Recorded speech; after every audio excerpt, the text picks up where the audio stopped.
Le décryptage TOT. On est mardi, jour d'analyse. Aujourd'hui, Ousmane, à Maroua, dans la région de l'extrême nord, s'attaque à un sujet du concours de la police en droit pénal. Avec TOT, il ne s'entraîne pas que sur cette matière, c'est tout le concours. Aujourd'hui, on prend un exemple précis. Salut Ousmane, content de te retrouver. Alors, qu'est-ce que tu m'as préparé aujourd'hui ? Vas-y, lis-moi ta question, je t'écoute. Bonjour Tot, merci d'être là. Voilà mon sujet. La question c'est: analyse la difficulté de qualifier les faits lorsqu'un seul coup volontaire entraîne la mort. Meurtre, coup mortel ou homicide involontaire. Ah, du droit pénal, le genre de question qui se joue sur un seul mot.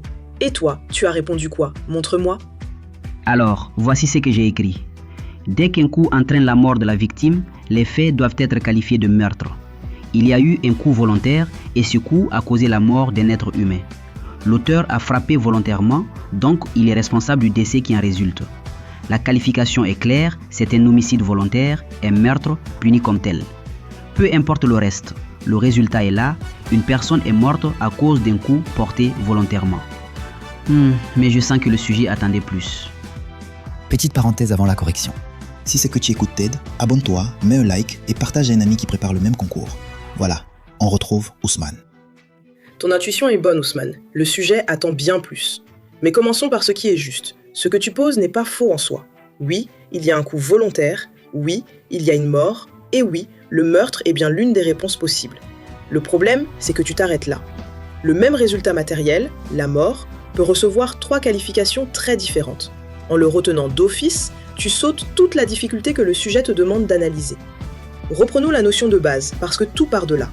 En droit pénal, ce n'est pas le résultat qui compte, c'est l'intention de l'auteur, ce qu'on appelle l'élément moral. Une même mort ne reçoit pas la même qualification selon ce que l'auteur a vraiment voulu.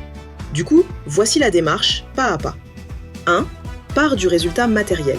La mort est la même dans les 3 cas, elle ne suffit donc jamais à choisir la qualification.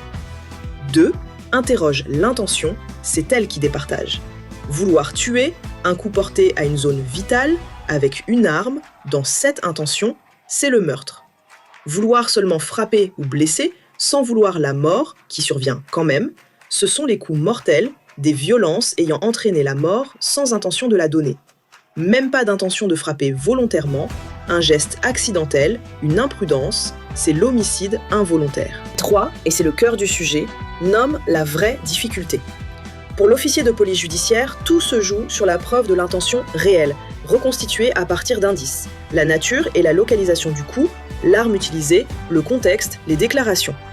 4. Conclut. Une même conséquence reçoit des qualifications radicalement différentes selon l'intention prouvée.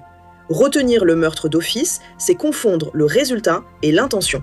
Référence, le Code pénal camerounais, loi numéro 2016-007 du 12 juillet 2016. Et maintenant ta note, en toute transparence.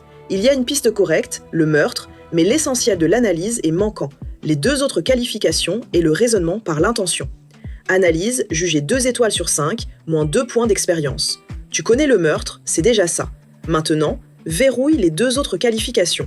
C'est exactement ce qu'un jury de commissaires attend d'une bonne copie. Ah, ça y est, j'ai compris. Je regardais seulement le résultat, la mort. C'est l'intention qui décide de tout. Merci beaucoup, Tot. Encore une petite pause. Et toi qui nous écoutes, si ton enfant, ton neveu ou ta nièce prépare le concours de la police, offre-lui un pass sur turboclass.africa. Tot le corrigera pas à pas, sans jamais l'insulter ni le juger. Ou passe voir un ambassadeur Turboclass près de chez toi. Et on revient pour la fin. Et Ousmane ne s'arrête pas là. Juste sous la correction, il y a l'espace question. Il s'en sert pour continuer à échanger avec Tot. Dis, concrètement, comment l'officier de police judiciaire prouve l'intention, puisqu'on ne peut pas lire dans la tête de l'auteur? Excellente question. C'est même là toute la subtilité du métier. Il ne lit pas dans la tête, il le reconstitue à partir d'indices. La zone touchée, un coup à une zone vitale, penche vers l'intention de tuer.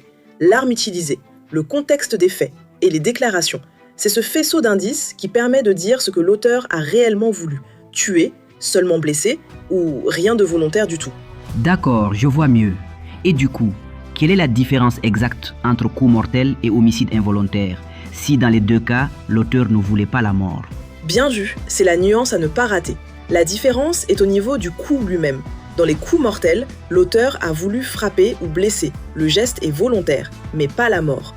Dans l'homicide involontaire, Il n'y a même pas d'intention de frapper volontairement. C'est un geste accidentel, une imprudence. Le point commun, c'est que la mort n'était pas voulue. Le point qui les sépare, c'est de savoir si le coup, lui, était volontaire ou non. Et retiens bien une chose, Ousmane. Ce qu'on vient de faire ici, je le fais avec toi sur le droit pénal et toutes les autres matières du concours de la police, à ton rythme. Les gars, les filles, si vous préparez le concours comme moi, suivez TOT sur turboclass.africa. Moi, je croyais qu'un coup mortel, c'était toujours un meurtre. Maintenant, je pars de l'intention, jamais du résultat.